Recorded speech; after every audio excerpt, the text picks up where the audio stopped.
help us understand to what extent it's really sensible to see Bahrain as a fully independent sovereign state now? I mean, what are the limits to Bahrain's power? Is it not really, in some sense, increasingly a satellite of Saudi Arabia? Let's take increasingly first. Yes, I think it must be.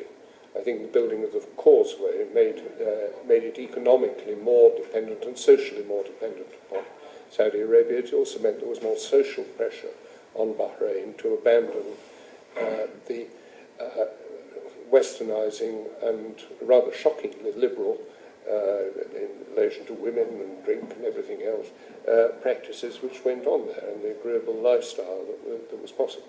So that has been eroded and is under pressure. And the difficulties of the Bahraini regime in the face of the Arab Spring brought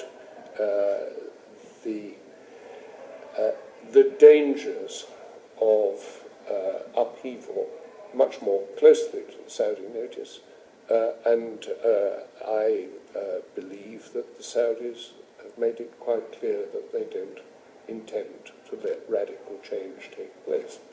They also undertook, the GCC undertook to put in an awful lot of money, $1 billion a year for 10 years, to each of Bahrain and Oman to help economic development.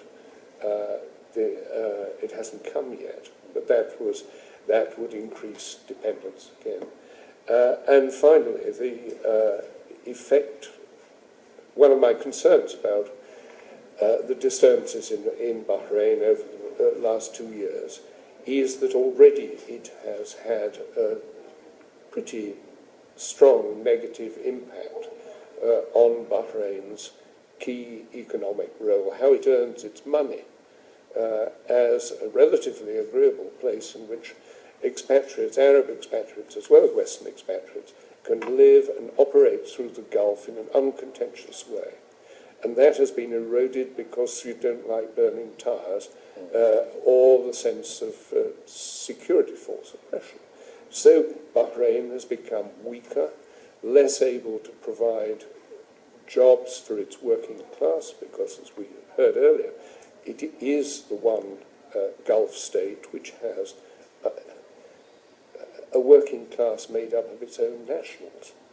And because they are predominantly the disadvantaged Shia majority, this matters. This is what stability is about. It's ensuring that there is economic activity of a viable kind for them. That has been eroded, and that makes Bahrain all the more dependent upon Saudi support.